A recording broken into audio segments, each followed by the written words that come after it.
আমি আপনাদের সামনে কোরআন শরীফ থেকে 30 পারা আমপারাত থেকে একটা সূরা তেলাওয়াত করেছি, যে সূরাকে স্বাভাবিক বলা হয় কুল হুয়াল্লাহ সূরা, যেটাকে বলা হয় সূরা ইখলাস।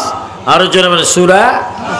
এই সূরা ইখলাস দ্বারা প্রমাণিত হচ্ছে, উচ্চস্বরে বলুন আল্লাহ কয়জন। আওয়াজটা ক্লিয়ার হলো না। আপনারা যত সরল ঠান্ডা বরফ হয়ে যাবেন, আমি আরো হেভি বরফ হয়ে যাব। একটু সুন্দর করে আওয়াজ দেন, আল্লাহ কয়জন আছে কি না? কে কে দেখছেন হাত তোলেন। হ্যাঁ, আল্লাহ কলবের ভিতরে, আল্লাহ কলবের ভিতরে। কেমন ভিতরে আল্লাহ? যারা কলবের ভিতরে আল্লাহকে দেখে ফেলেছেন তাই তো আমিরুজ্জামান হয়ে গেছেন। যারা কলবের ভিতরে আল্লাহকে দেখেছেন তারা শাহ আহমদুল্লাহ মাইজভান্ডারী হয়েছেন, তারা ফরহাদাবাদী হয়েছেন, আল্লামা গাজী শের বাংলা হয়েছেন, সৈয়দ আহমদ শাহ সিরকুটি হয়েছেন, হজরতে তৈয়ব শাহ কিবলা হয়েছেন, হজরতে শাহ আমানত শাহ মিসকিন শাহ বদর হয়েছেন, হজরতে শাহ আবেদ শাহ হয়েছেন। যারা আল্লাহকে কলবের ভিতরে দেখেছেন তারা যুগে যুগে ওলি আল্লাহ সৃষ্টি হয়েছেন। চিৎকার দিয়ে বলেন সুবহানাল্লাহ। আমরা আল্লাহকে আমাদের মাঝে দেখতে চাই কি চাই না? দেখার জন্য কি শর্ত রয়েছে? শুধু আল্লাহকে দেখব। কেমন নাফরমান বান্দা আমরা। সকালবেলায় যিনি আমাদেরকে নাস্তা করাইছেন, কেমন নাফরমান আমরা। আমাদের এই কণ্ঠনলীর ভিতর দিয়ে নাস্তাটা জাগা মতো পৌঁছে দিয়েছেন। শুধু পৌঁছান নেই, হজম শক্তি সেখানে হজম হওয়ার জন্য বিভিন্ন স্থান ফিট করে দিয়েছেন, ঠিক কিনা? এইভাবে যিনি খাওয়াচ্ছেন, যিনি আমাদেরকে দিচ্ছেন, যিনি খাওয়ার জন্য, সাবাইবার জন্য, নরম করার জন্য গালের ভিতরে, জবানের ভিতরে দাঁত ফিট করে দিয়েছেন, আবার স্বাদ বুঝার জন্য যিনি জিহ্বা দিয়েছেন, আওয়াজ ক্লিয়ারের জন্য যিনি ছোট্ট একটা জিহ্বা ভিতরে ফিট করে দিয়েছেন, এইভাবে এই সমস্ত ক্ষমতা শক্তি বডির উপরে কি ব্যক্তির না আল্লাহ? আরো জোরে বলেন কার? দেখেন হাসপাতালে গিয়ে দেখেন, আমার মুরব্বীর মতো অনেক মুরব্বী দেখবেন হাসপাতালে নাকের ভিতর দিয়ে পাইপ দিয়ে কি দেওয়া হচ্ছে? খানা দেওয়া হচ্ছে। বিকল্প পেট ছিদ্র করে খাদ্য দেওয়া হচ্ছে, অনেক কিছু করা হচ্ছে।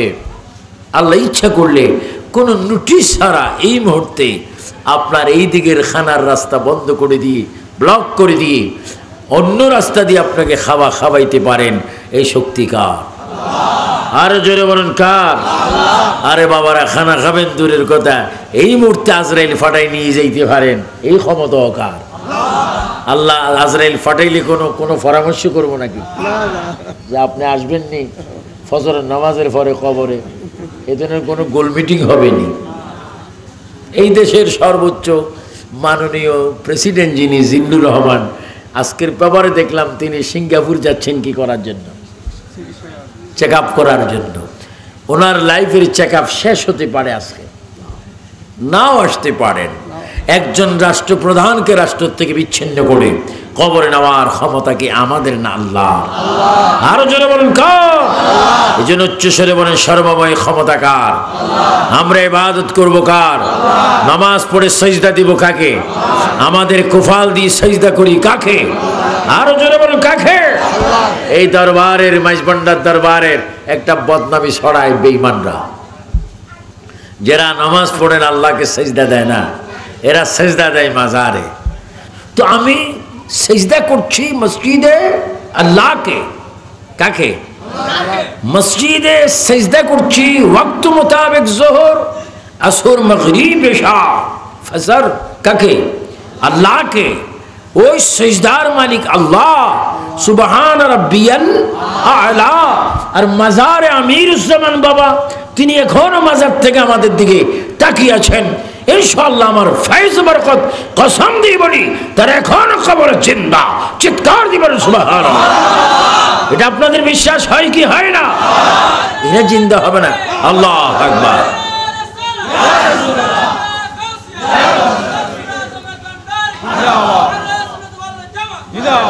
ওনারা জিন্দা, আর এরা জিন্দা হবে না তো কে জিন্দা হবে? তো মসজিদে দিচ্ছি সিজদা, সিজদার মধ্যে তাসবিহ সুনির্দিষ্ট, সুবহান রাব্বিয়াল আ'লা। আমি কি যখন বাবা আমিরুজ্জামানকে চুমা প্রদান করেছি তখন কি আমি সুবহান রাব্বিল আ'লা বলেছি? আর যখন আমি হাঁটু বেঁকে যখন বসে ওনার তাজিম করতেছি, আমি হাঁটু বাঁকা অবস্থা কি সুবহান রাব্বিল আজিম কেউ বলেছেন? তাহলে রুকুর জন্য তাসবিহ শর্ত সুবহান রাব্বিয়াল আজিম, আর সিজদার জন্য সুবহান রাব্বিয়াল আ'লা। এগুলো মসজিদের জন্য, নামাজের জন্য সুনির্দিষ্ট তাসবিহ। আর মাজারে যখন আমি ভক্তি সহকারে ঠোঁট লাগিয়ে বললাম, হে আল্লাহর ওয়ালি, তোমার কদমে আমার পাপী এই ঠোঁট লাগাইলাম, তোমার ফয়েজের কারণে আমার সমস্ত গুনাহগুলো যেন মাফ হয়ে যায়। আর একটু জোরে বলুন না সুবহানাল্লাহ। সুলতানুল হিন্দ খাজা গরিব নওয়াজ, সুলতানুল হিন্দ খাজা মাঈনুদ্দিন চিশতি সঞ্জিরি আজমেরি রাদিয়াল্লাহু তাআলা আনহু, তিনি বড় ওলি ছিলেন, তিনি বড় চমৎকার একজন সাধক ছিলেন। একদিকে তিনি সুফি ছিলেন, অন্যদিকে তিনি দরবেশ ছিলেন, অন্যদিকে তিনি পীর ছিলেন, অন্যদিকে তিনি মুর্শিদ ছিলেন, অন্যদিকে তিনি মসজিদের ইমাম ছিলেন, অন্যদিকে তিনি বিচারক ছিলেন, ফতুয়ার মুফতি ছিলেন, অন্যদিকে তিনি গৌসে পাকের ভাগিনা ছিলেন, অন্যদিকে তিনি আশিকে রাসূল ছিলেন, গোলামে রাসূল ছিলেন, আওলাদ রাসূল ছিলেন, অন্যদিকে তিনি হাসাইনি ছিলেন, হুসাইনি ছিলেন। ওনার জন্মের অনুষ্ঠানের মধ্যে আমার নবী আগমন করেছিলেন। জোরে বলুন সুবহানাল্লাহ, আল্লাহু আকবার বলেন। তিনি ছিলেন খাজা গরিবে নওয়াজ, যাদের ইতিহাস মাজার সাথে, যাদের ইতিহাস জিয়ারতের সাথে, যাদের ইতিহাস উরুসের সাথে, যাদের ইতিহাস ইবাদতের সাথে, যাদের ইতিহাস পীর ও মুর্শিদের কদমের সাথে। চিৎকার দিবেন সুবহানাল্লাহ। তিনি হচ্ছেন আমাদের সকলের শিরতাজ, চোখের আলো, নয়নের মণি, হযরত খাজা গরিবে নওয়াজ। উনি ছিলেন বড় ওলি। উনি দাওয়াত ইসলামের জন্য, তাবলীগ করার জন্য সঞ্জির থেকে সোজাসুজি বিভিন্ন হুকুমে তিনি আসলেন মক্কা শরীফ। জোরে বলেন কোন শরীফ? মক্কা শরীফ। মুসলমানের জন্য, মুসলমান জাতির জন্য, মিল্লাতের জন্য শ্রেষ্ঠ ভূমি কি? মক্কাতুল মুকাররমা, মক্কা শরীফ। সেটা হচ্ছে শ্রেষ্ঠ জায়গা, পৃথিবীর নাবি যেখানে প্রতিষ্ঠিত খানায়ে কাবা। আর জোরে বলেন কি কাবা? ওই কাবাতে আপনাদের যাওয়ার ইচ্ছা আছে কিনা? নেওয়ার মালিককে একটু ইচ্ছা করেন, নিয়ত করেন, আল্লাহ নিবেন, অবশ্যই নিবেন। নেবেন না কেন? ইচ্ছা করেন।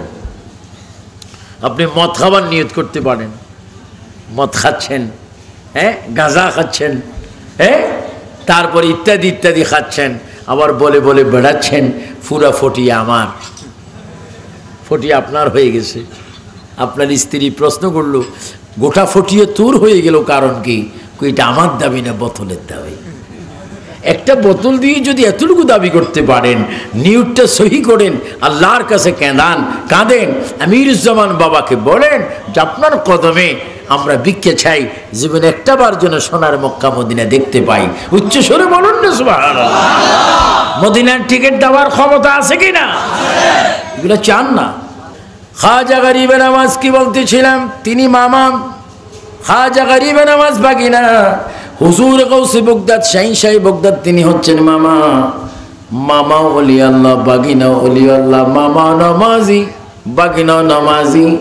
মামাও হচ্ছে বেলায়েতের সম্রাট, বাগিনাও বেলায়েতের সম্রাট। মামার তরিকা শুরু কাদরিয়া, বাগিনার তরিকা শুধু চিশতিয়া। ও মামা ও বাগিনা দোনোজনে তো শ্রেষ্ঠ কেন? আমরা দোনোজন হচ্ছি নবীজির গোলাম। আল্লাহু আকবার বল, আল্লাহু আকবার। নবীর গোলাম হলে সম্মান বেড়ে যায়। খাজা গরিব নওয়াজ বলেন, ইসলাম প্রচার প্রসার করার জন্য সাঞ্জির থেকে কাবা শরীফ আসলাম। কাবা শরীফে সে আল্লাহর দরবারে হাজিরা দিয়ে আল্লাহর গদ্দর আমি বলতে লাগলাম, লব্বাইক আল্লাহুম্মা লব্বাইক, লব্বাইক লা শারীকা লাক লব্বাইক, ইন্নাল হামদা ওয়ান নি'মাতা লাক ওয়াল মুলক লা শারীকা লাক, লব্বাইক আল্লাহুম্মা লব্বাইক। খাজা বাবা বলেন, আল্লাহর দরবারে এসে আল্লাহকে ডাক দিলাম, প্রার্থনা করলাম, কাঁদলাম।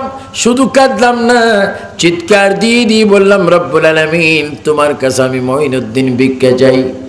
রুহ জগতে আমার যত তরিকতের ভক্ত রয়েছে, চিশতিয়া তরিকার যত ভক্ত রয়েছে, জমিনে যত ভক্ত রয়েছে, কিয়ামত পর্যন্ত যত ভক্ত আসবে, আমি গরিবে নামাজ তুমি আল্লাহর দরবারে ভিক্ষা চাই, আমার ভক্তদের জীবনের গুনাহগুলো তুমি মাফ করে দাও। আল্লাহু আকবার বলেন। গরিবে নামাজ গুনাহ কি চাচ্ছেন? মাফ চাচ্ছেন। কার? যারা এখনো রূহ জগতে আছে, দুনিয়াতে আসবে, এবং দুনিয়াতে বর্তমান যারা আছে সকলের গুনাহ তুমি কি করো? মাফ করে দাও, মাফ করে দাও।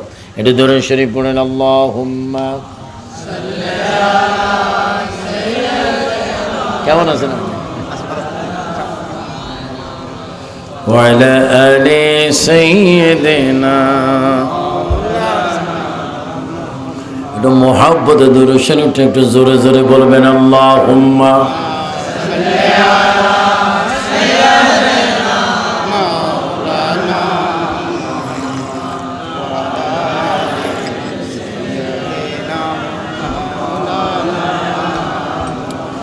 সাত সমুদ্র 13 নদী পাড়ি দিতে পারলাম না, সেই কারণে নূরে নবীজির জিয়ারত নসিব হইল না। আল্লাহুম্মা সাল্লি আলা সাইয়্যিদিনা মাওলানা মুহাম্মদ।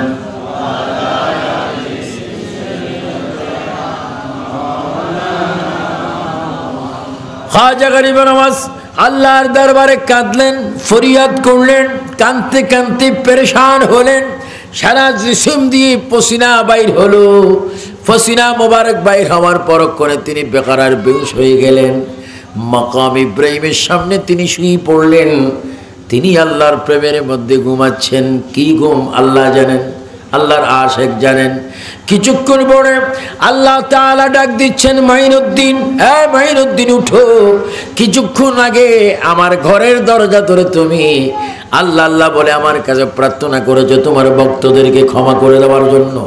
এখন তুমি ঘুমিয়ে আছো, শুয়ে আছো, আমি তোমাকে নাম ধরে ডাক দিলাম, তুমি দাঁড়াও, তুমি আবার ফরিয়াদ করো, তোমার ফরিয়াদ গুলি আমি যথাযথ কবুল করে নেব। আল্লাহু আকবার বলেন। বলি আল্লাহর কথা আল্লাহ শুনে কিনা? আরো জোরে শুনে কিনা? যথেষ্ট শুনে। খাজা গরিব নওয়াজ তিনি আর কথা শোনা হলো। এবার আল্লাহ পাক তার কথা কবুল করলেন। এবার তিনি খানে কাবার দরজার মধ্যে হাত দিয়ে বলছে, কাবারে আমি তুমি গরকে তামাম করলাম, আসওয়াদে চুমা খেলাম, মাকাম ইব্রাহিমে নামাজ পড়লাম, রুকন আমিনের মধ্যে চুমা দিলাম, হাতিমে কাবার মধ্যে নামাজ পড়লাম। খানে কাবা তুমি জাহিরি কাবা, হে খানে কাবা তুমি শরীয়তি কাবা, হে কাবা তুমি প্রকাশ্য কাবা। কিন্তু কাবারে তুমি তো জানো, তুমি কাবার কাবা মদিনা শুয়ে আছে। কাবা আমি তোমার ঘর ধরে বলে গেলাম, আমি তুমি কাবার দরবারে রওনা হলাম। জোরে বলুন সুবহানাল্লাহ। আল্লাহু আকবার বলেন। আমার নবী কি কাবার? এই তো বাবুল ইসলামিক ক্যাসেট বিধান ক্যাসেট করতেছে, কথাগুলো তো বলে দিলাম, কি হয়ে গেল? খাজা বাবার দাবি ওই যে আমরা কদম বুসি করলে আমাদের দোষ হয়। দেখেন খাজা বাবা কি করতেছে, যিনি বিশাল তাবলীগের আঞ্জাম দিয়েছেন, যার লাইফে 10,000 কম প্রায় 1 কোটি বেঈমানকে তিনি মুসলমান করেছেন, যার নামাজে জানাজায় 60 লক্ষের অধিক মুসলমান উপস্থিত ছিল, প্রায় 1.5 লক্ষ আউলিয়া কেরাম উপস্থিত ছিল, 18,000 মুহাদ্দিস উপস্থিত ছিল, 19,000 মুফতি উপস্থিত ছিল, অসংখ্য মুমিন মুত্তাকিন ছিল। খাজা গরিবে নামাজের নামাজে জানাজা চিৎকার দিবেন সুবহানাল্লাহ। এত বড় ওলি। তো খাজা গরিবে নামাজ আল্লাহর দরবার থেকে, কারণ আমি এই বিষয়টা এই জন্য বলছি, এটা চতুর্দিকে কারা শুয়ে আছেন এবং এরা শুয়ে আছেন, এরা শোয়ার অপেক্ষা আছেন। অজাগর সাপের ঘরে কি হয়? বাঘের ঘরে। আওলাদ পাকগণ এখানে বসে আছেন, এরাও এখন থেকে 50 বছর পরে জিয়ারত পাবে, 1 বছর পরে জিয়ারত পাবে। এদেরও মাজার কোফারে চমকাচ্ছে, কারণ এরা হচ্ছে আওলাদে আমির ভান্ডার। ও আমির ভান্ডার, তোমার এত দাম কেন? আমরা হচ্ছি ফানাফি শেখের মানুষ, আমরা অলি আল্লাহ পীর মুর্শিদের কদমে ফানা হয়েছি, পীর মুর্শিদ নবীর প্রেমে ফানা হয়েছে, নবী আল্লাহর প্রেমে ফানা হয়েছে, এজন্য আমাদের গোষ্ঠীটা অলি আল্লাহ হয়ে গেছে। চিৎকার দিবেন সুবহানাল্লাহ। তরিকতের মধ্যে অনেক ভণ্ডামি শুরু হয়ে গেছে, অনেক 2 নম্বরই শুরু হয়ে গেছে। এজন্য টাকা যে এরকম বাইর হলে টাকার জাল নোট বাইর হয়, ফিরদের জাল ফির বাইর হয়ে গেছে, গৌসুল আজমের নকল গৌসুল আজম হয়ে গেছে।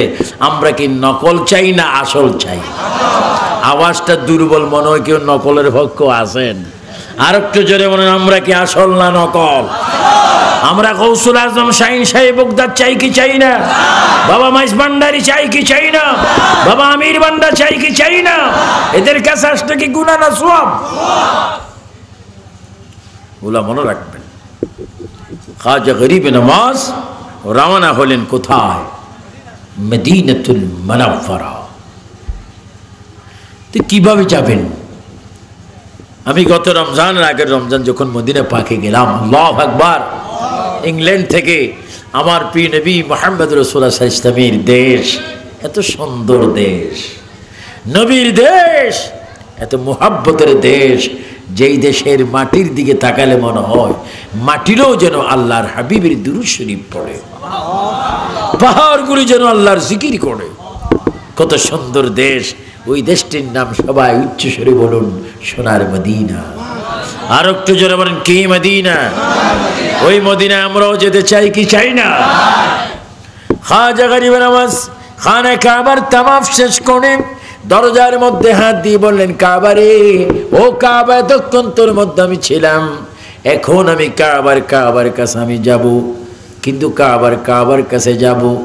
এই কথা বলে খাজা গরিবে নামাজ বলেন, আমি কি উঠের উপর সওয়ার হব, না গাদার উপরে বসবো, না পায়ে হেঁটে যাব? এই 3 দিক আমার যাত্রা করতে হবে। হয় উঠের উপর সওয়ার হতে হবে, হয় দুব্বার উপর বসতে হবে, হয় গাদার উপর বসতে হবে, হয় হেঁটে হেঁটে যেতে হবে। খাজা গরিবে নামাজ নিজকে নিজে বললেন, মঈনুদ্দিন রে, তুমি যদি গোড়ায় করে যাও বেয়াদবি হবে, উঠে করে গেলে বেয়াদবি হবে, আর যদি হেঁটে যাও বেয়াদবি হবে। হাঁটতে যদি নবীর কদমের জায়গায় যদি তোমার কদমটা পড়ে যায়, তোমার বেয়াদবি হয়ে যাবে। এবার নিজে নিজে সিদ্ধান্ত করলেন, এই মঈনুদ্দিন, আমি তোমাকে নিজে বললাম, মদিনা পাক যতক্ষণ পর্যন্ত তুই যাইতে না পারবি, ততক্ষণ পর্যন্ত মক্কা শরীফ থেকে মদিনা শরীফ পর্যন্ত জমিনে গড়াগড়ি করে মদিনা পাকে চলে যা। চলে বলুন সুবহানাল্লাহ, আল্লাহু আকবার বলেন। আদব করে করে গড়াগড়ি করে করে চলে যাও। খাজা গরিবে নামাজ সুলতানুল হিন্দ হযরতে মঈনুদ্দিন চিশতি সঞ্জেরি আজমিরি রাদিয়াল্লাহু তাআলা আনহু, এইভাবে তিনি মদিনা পাক রওনা হলেন। যখন তিনি যাচ্ছিলেন, অনেক দিন পরে তিনি মদিনা শরীফ পৌঁছতেন। পৌঁছে আসরের নামাজের টাইম হলো, মদিনার আজান তার কানের মধ্যে চলে আসলো। মদিনা পাকের আজান যখন কানে চলে আসলো, খাজা গরিবে নওয়াজ সবুজ গম্বুজের দিকে তাকিয়ে তাকিয়ে দূর থেকে তিনি পড়তে লাগলেন। আমার সুন্নি ভাইরা বলুন, আসসালাতু ওয়াসসালামু আলাইকা ইয়া রাসূলুল্লাহ। আর একটু জোরে বলুন, আসসালাতু ওয়াসসালামু আলাইকা ইয়া রাসূলুল্লাহ, আসসালাতু ওয়াসসালামু আলাইকা ইয়া হাবিবাল্লাহ। এইভাবে খাজা গরিব নওয়াজ ভক্তি দিয়ে, শ্রদ্ধা দিয়ে, ভালোবাসা দিয়ে, মোহাব্বত দিয়ে নতি স্বীকার করে খাজা গরিব নওয়াজ রাসূল পাকের দরবারে যেতে বাবি জিব্রাইল দিয়ে তিনি প্রবেশ করলেন। বাবি জিব্রাইল দিয়ে প্রবেশ করে সরাসরি কি রাসূল করিমের রওজা পাকে কদম মোবারকে সালাম পেশ করলেন। এবার সালাম দিচ্ছেন এইভাবে, আমার ভাইয়েরা শুনুন, ইয়া রাসূলুল্লাহ আমি মঈনুদ্দিন, ইয়া রাসূলুল্লাহ আমি গরিবে নওয়াজ, ইয়া রাসূলুল্লাহ আমি হাসাইনি, ইয়া রাসূলুল্লাহ আমি হুসাইনি, ইয়া রাসূলুল্লাহ আমি না সঞ্জিরের মধ্যে যখন নামাজের মুসল্লায় আপনাকে সালাম দিতাম, আপনি মদিনার থেকে সালাম দিতে জবাব দিতেন, আমি সঞ্জিরের মধ্যে শুনতাম। হুজুর আমি আপনার কদমের কাছে দাঁড়িয়েছি, আমি আপনার কদমের ভিক্ষা চাই, আপনার চরণের ভিক্ষা চাই, আপনি একটু আমাকে ভিক্ষা দেন, আপনি দয়া করে হাতটা একটু বাহির করুন, আমি আপনার হাতে চুমা খাবো। ইয়া রাসূলুল্লাহ আপনার কদমটা একটু বাহির করুন, আপনার কদমে একটু আমি ভক্তি সুমা খাবো। এই কথা বলে বলে দয়াল নবী, জিন্দা নবী, হায়াতুন নবী, নূর নবী, বাঁচানে ওয়ালা নবী, তারানে ওয়ালা নবীর কদম মোবারকের মধ্যে খাজা গরিবে নওয়াজ বেহুশ হয়ে গেলেন। বেহুশ হওয়ার পরক্ষণে আমার নবী গরিবে নওয়াজকে ডাক দিচ্ছে, মঈনুদ্দিন রে আর কতক্ষণ চোখ বন্ধ করে শুয়ে থাকবি? আমি রাসূল তো তোর ডাইন হাতের পাশে দাঁড়িয়ে আছি। আল্লাহু আকবার বলেন। আমার নবী কি মারা না জিন্দা? আল্লাহু আকবার বলেন।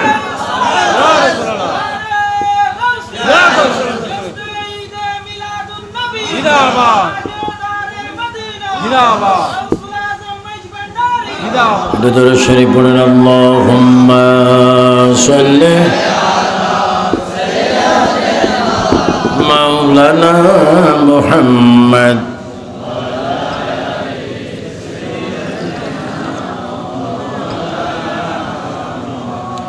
যেদিন মিজান হবে খাড়া, নেকি বদি পড়বে ধরা, জমিনদার নাই নবী সারা, সাল্লি আলা মুহাম্মদ। আল্লাহুম্মা